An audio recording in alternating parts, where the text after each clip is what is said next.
Attention! Avancez, mon vieux.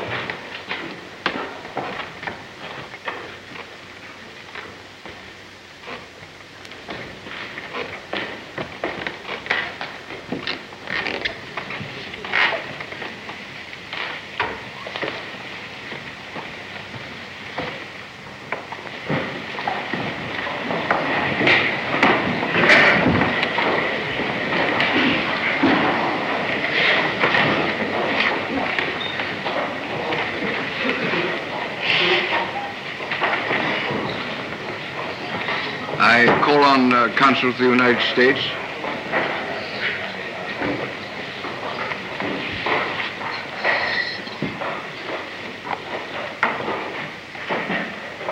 To the tribunal, please.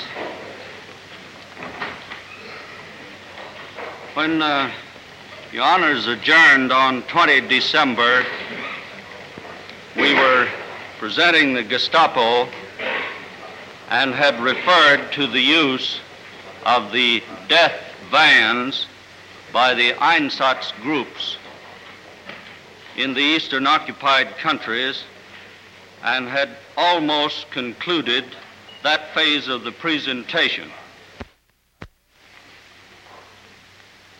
I continue reading. The Jewish workers employed by your firm are not affected by the pogrom, in parenthesis, action. As I understand, that means action. You must transfer them to their new place of work by Wednesday, 15 July 1942 at the latest. Signed by the Area Commissioner Beck, and then the stamp, the official stamp of the Area Commissioner at Rono. Graeber. He is a German. Graeber was a German. Yes. And is now in the employ of military government at Frankfurt, the United States military government. Your Honor, in that connection, there's another separate affidavit attached to this, which is a part of the same document, which I'll not attempt to read, but it has to do with the execution of some people in another area and is along the same line. And I'm not reading it because it would be cumulative, but it is a part of this same document. I now pass from that subject to the next subject. The Gestapo and SD stationed special units in prisoner war camps for the purpose of screening out racial and political undesirables and executing those who were screened out. Attended by himself, General Reinecke, Colonel Brewer, and Muller, the head of the Gestapo. At this conference, the command to kill Soviet functionaries and communists among the Soviet prisoners of war was discussed. Muller also made some concessions as to the selection of the persons to be murdered. But according to Lahusen, the selection was left entirely to the commanders of these screening units. I refer to page 633 of the official transcript.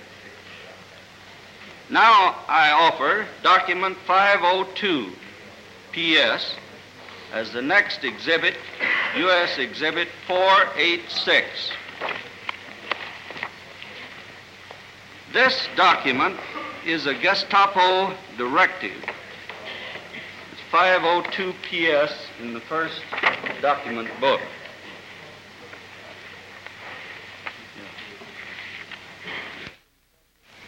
If you'll recall, Lahusen said this conference is in the summer of 41.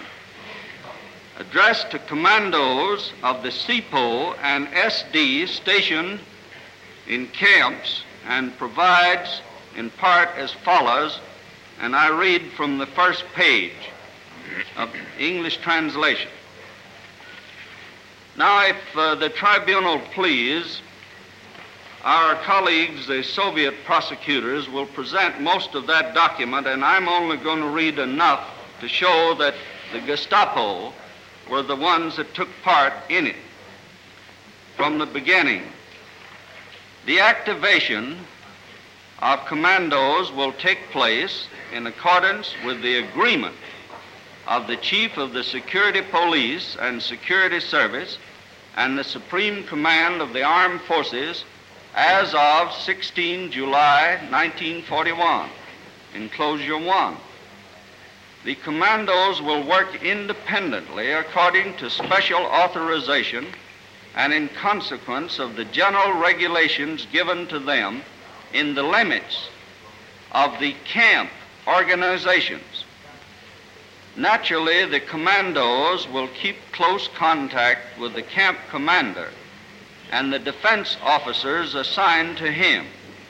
The mission of the commandos is the political investigating of all camp inmates, the elimination and further treatment, A, of all political, criminal, or in some way other unbearable elements among them, B, of those persons who could be used for the reconstruction of the occupied countries.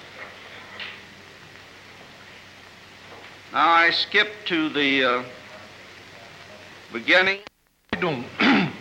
Des Gerichtes dahin verstanden, dass die gegen Kaltenbrunner gerichtete Anklage zurückgestellt werden solle.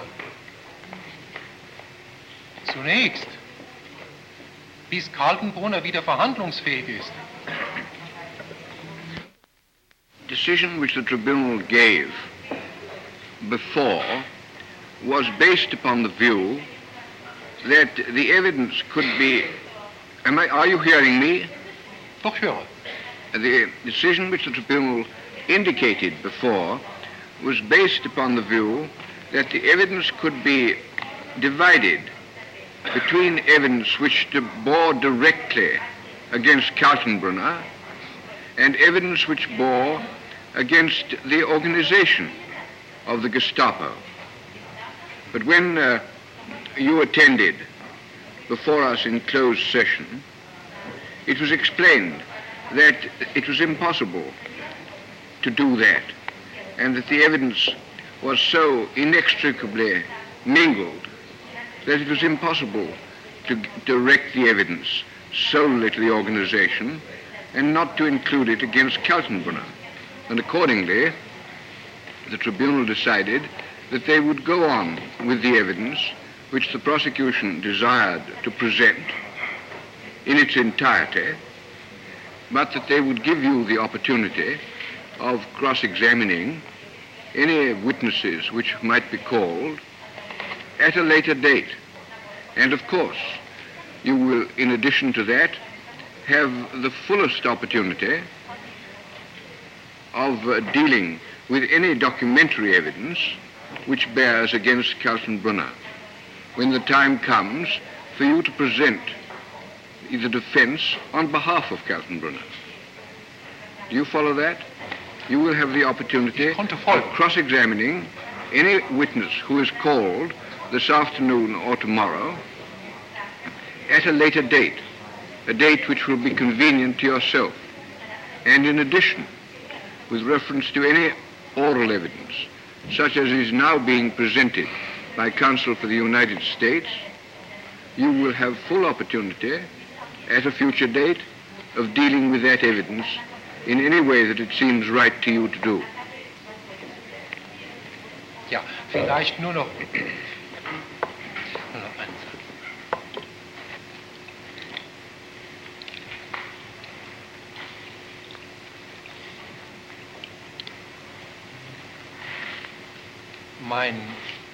das Missverständnis, dem ich unterlegen bin, beruht offenbar darauf, dass ich der Auffassung war, es würde nunmehr eine Vernehmung von Zeugen folgen, während ich jetzt erfahre, dass das Beweismaterial, also ein größerer Komplex, vorgelegt wird. Wenn ich aber höre, dass das Gericht auch das Beweismaterial zulässt als Gesamtes, dann werde ich mich dieser Entscheidung beugen müssen. Mhm.